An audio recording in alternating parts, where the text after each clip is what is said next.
This lecture is a continuation of my previous lecture of mutation detection.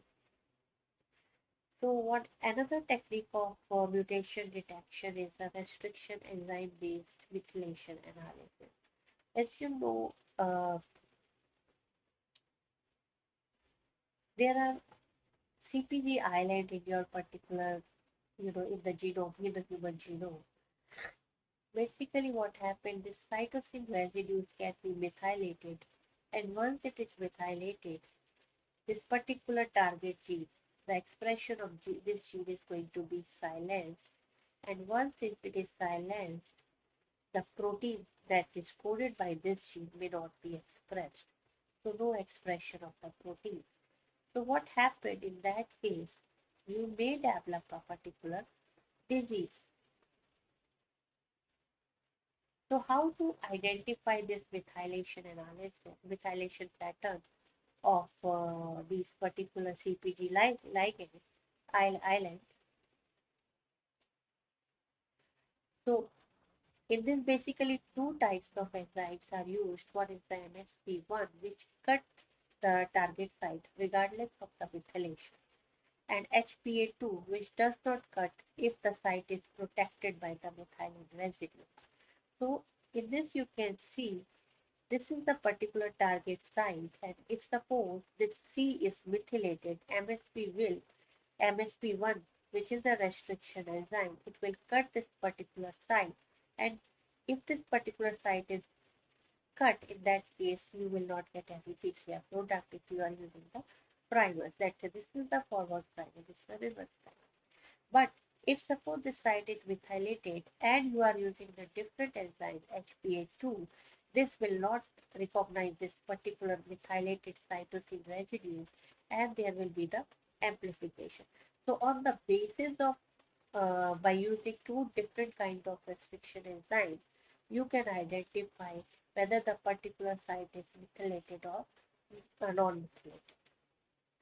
Similar to this restriction enzyme-based methylation analysis, there is one more method, which is the sodium bisulfite treatment method. Again, if the cytosine is protected by the methylene residue, it will remain as a cytosine after sodium bisulfite treatment. But if it is not protected by the methylene residue, cytosine will convert into the thymine residue. So in that case, you can, after the bisulfite treatment, you can do the methylation specific PCR. So what happened in the methylation specific PCR? You are using two types of primers.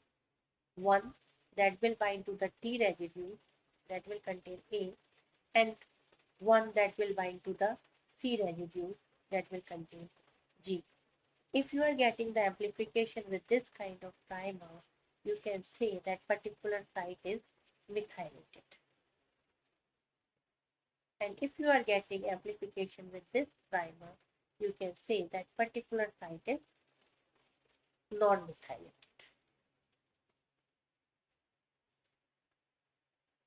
Because if CPG site, the cytosine residue, if it is not methylated, it will convert to T. So it will only bind if your primer has A at that position, and there will be the amplification. Okay, so like that. And if suppose this is methylated, the C will remain C, and in that case you have to design a primer that will have G at this position, and then only you will get the amplification. Okay. Another method which is by which you can detect the methylation pattern is you can quantify basically is the pyrosequencing method.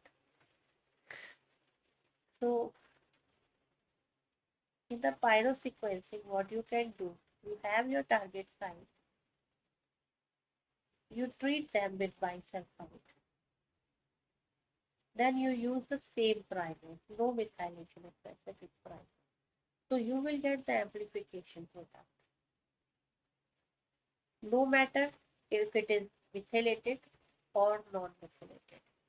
Why?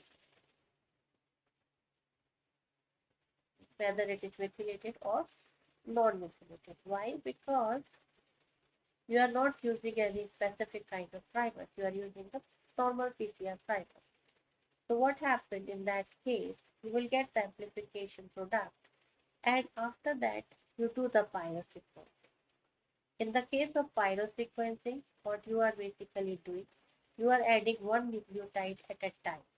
When you are adding one nucleotide at a time, if it is finding the complementary sequence in the target region, then it will the pyrophosphate is going to be released and it will produce a light signal. And on the basis of this intensity, you can identify whether the base is incorporated or not. If suppose you have many DNA strand molecules, similar kind of DNA molecules in your reaction, and then you can calculate how many, uh, you can calculate the percentage of methylation. When you are adding C, when you are adding G, if there is a C, if there are multiple C's, then the light signal of C is going to be high. Then you calculate the C plus T signal. So on the basis of that, you can calculate the percentage of methylation in your particular DNA molecule.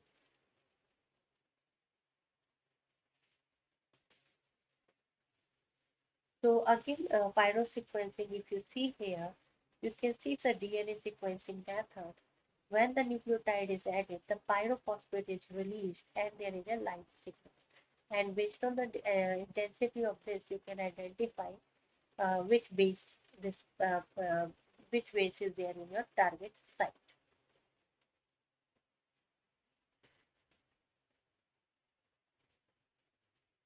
Okay, and similarly, the same thing we have done it here. When we are doing the pyrosequencing, we are adding one nucleotide at a time.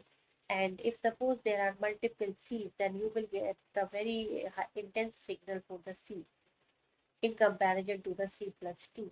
And therefore, you can quantify the percentage methylation.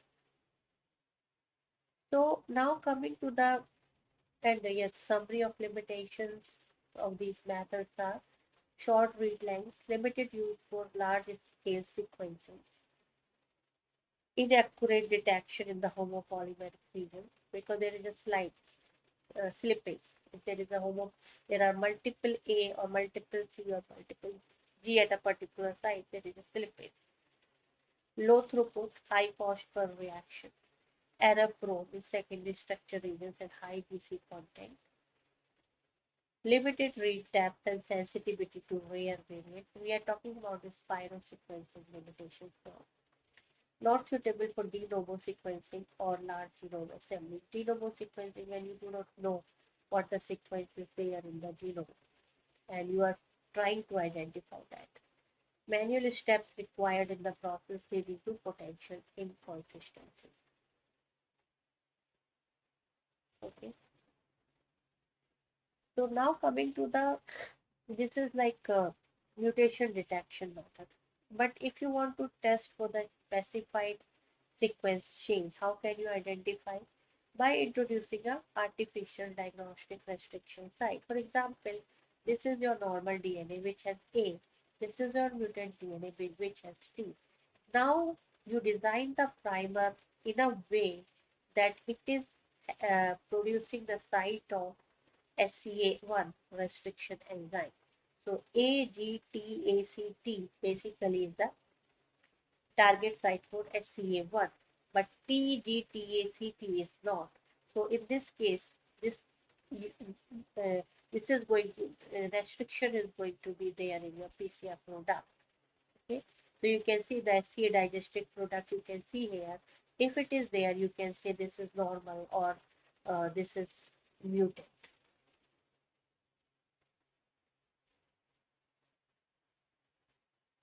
Okay, so you can see here an A to T mutation in the intron 4 splice site of FACC gene does not create or abolish a restriction site. The PCR primer stops short of this altered base but has a single base mismatch, red G. Okay, This is the mismatch. So you can see CATGA, CATGA. So this G is the mismatch. The mismatch in the primer introduces an site which is AGTACT restriction site for SCA1 into the PCR product from the normal sequence but not from the mutant sequence. The SCA1 digested product from homozygous, normal, heterozygous and homozygous portions is basically this shown.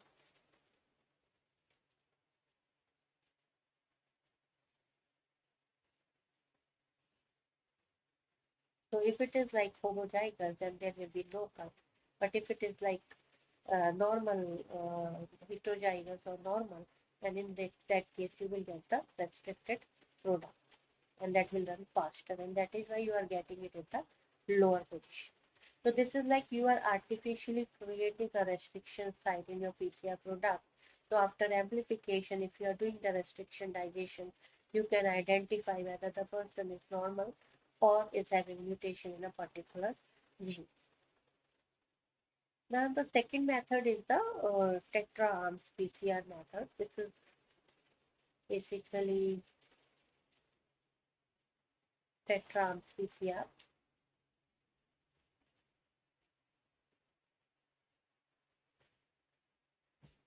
Why it is TETRA-ARMS? Because in this basically we are using 4 different kind of primers. One is the outer forward and the outer reverse. So for the process of amplification, things which you need to remember is this, that the forward primer always bind to the template strand. Reverse primer always bind to the coding strand.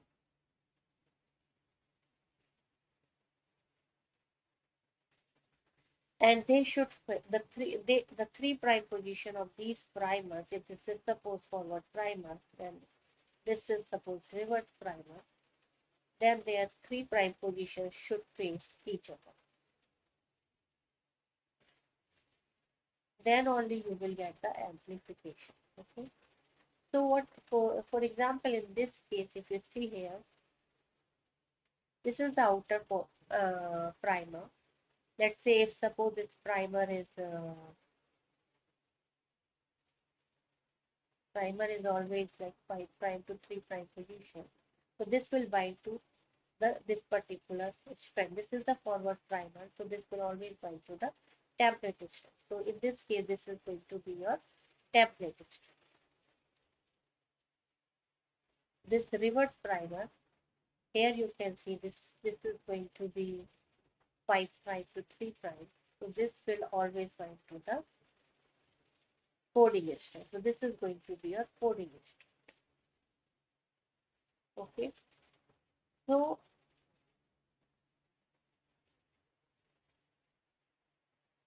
this is the outer primer. This is the outer reverse primer. So you will always get a product that is the size of the primer like this much. This is going to be your product size. This particular region is going to be your product size, and you will always get like this band. This is the control band. So this is just to show that your PCR is working. Then suppose if you want to identify the G by T polymorphism, then in that case you design the inner primer. Again, if we see here, this is the inner forward primer. Let's say this is 5' to 3'. So this will always bind to this particular template strand. This particular strand is going to be bind. So if it has G here, then in your template strand there should be C. Then only the amplification is going to be there. So what will what will happen? This will bind here.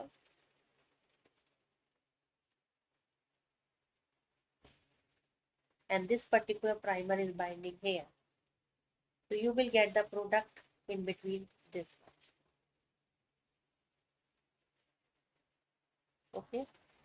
Suppose if you are having the T allele, if you are thinking there could be the polymorphism of T allele, then you have to design the primer that has the A site in it. So again, the same thing. You design two kind of primer. One is having G at 3' position, and one is having T at 3' position. So do not be confused with these kind of figures. Uh,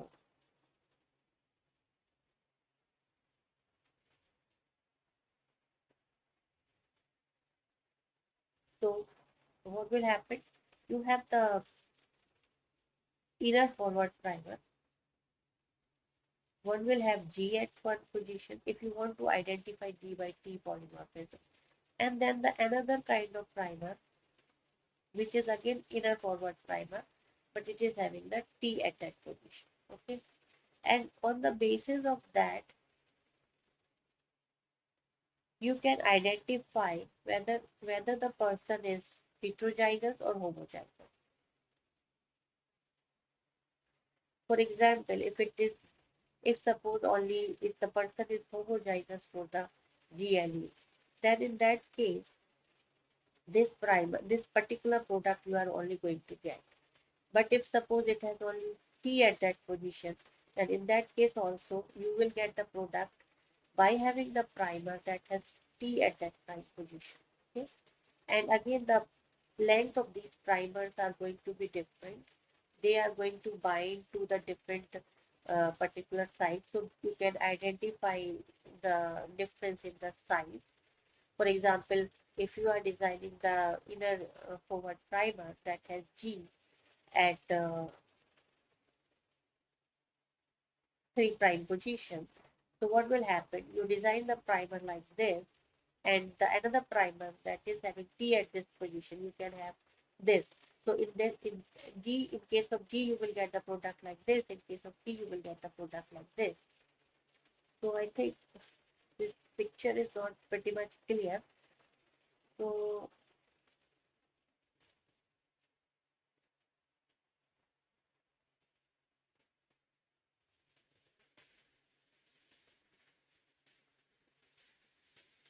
I can explain you here. So suppose this is your DNA.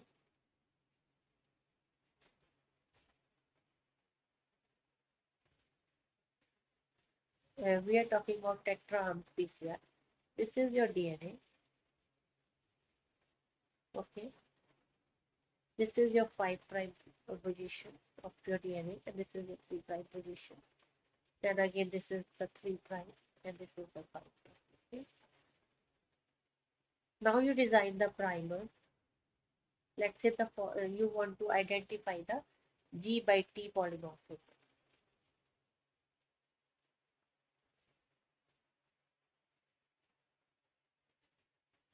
So in that case, you design the primer. What is the outer forward primer? The forward primer always bind to the template strength. So this is going to be your template strength. So this is your forward primer, outer forward primer, and this is your outer reverse primer. So always remember that reverse primer always binds to the coding strength, and forward primer always binds to the template strength. Okay? So in any scenario, just to show that your PCR is working, you will be getting the product site, which will start from this and till here. Okay, so this you are going to get a larger. Now you design a primer for your specific site. For example, if in your coding strand, if it is like G, then in your template strand it should be C. Okay, and you are going to identify G by T polymorphism. It means that G is there in your coding strand, not in your template strand. So you have to design a primer that has G at that particular position. Now this particular primer and this particular primer, now you will get the product from this till here. Okay. Suppose if there is, now you design the another primer considering that this particular site has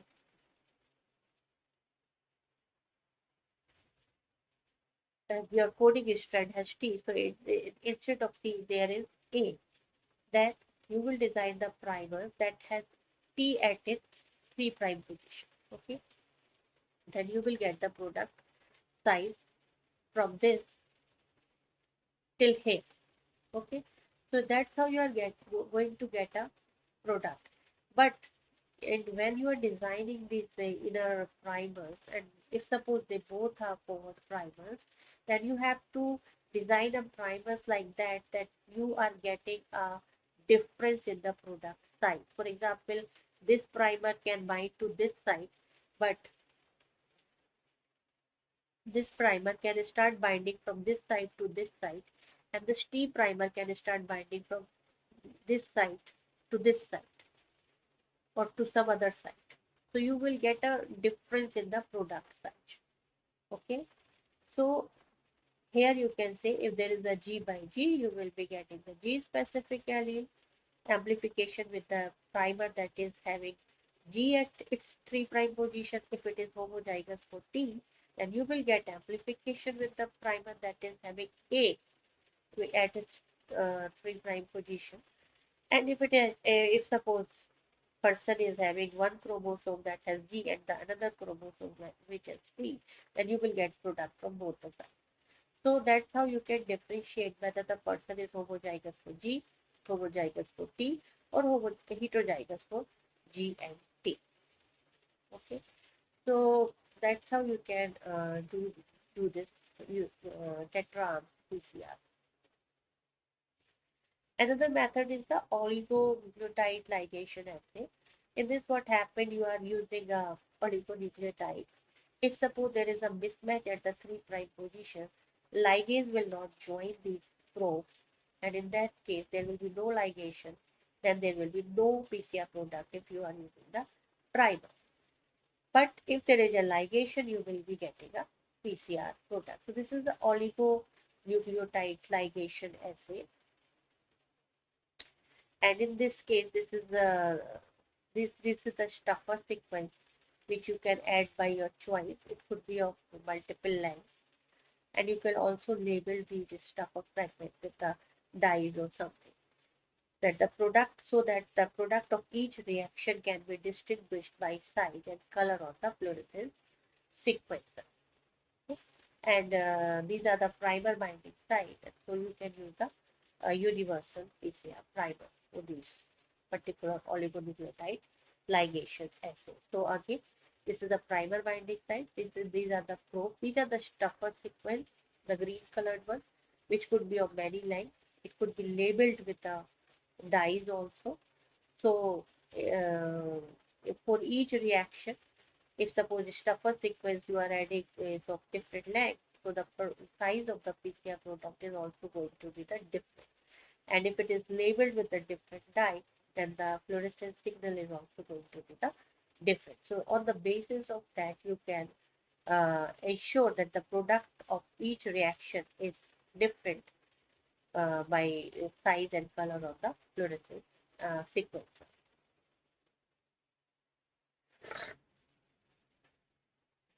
MALDI-TOF is the ionization technique in the mass spectrometry to analyze the biomolecules that are fragile and easily fragmented by the traditional ionization method. So in this method, basically, we use a particular kind of matrix, and it reacts with the analyte, and it ionizes the analyte. And once it ionizes the analyte, it passes to the time of flight analyzer. So the smaller the ions travel, it is going to be travel faster, and it will reach the detector before larger ions. It's like the smaller the thing, it will run faster. So the smaller the ions, that will run faster and will reach the detector before the larger ions. So this is the MALDI-TOF technology.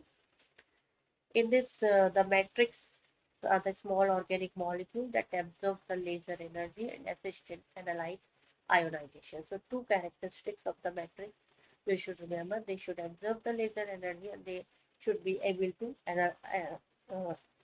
ionize the particular analyte which you are studying. So common matrices are this. Laser, usually we are using the UV laser.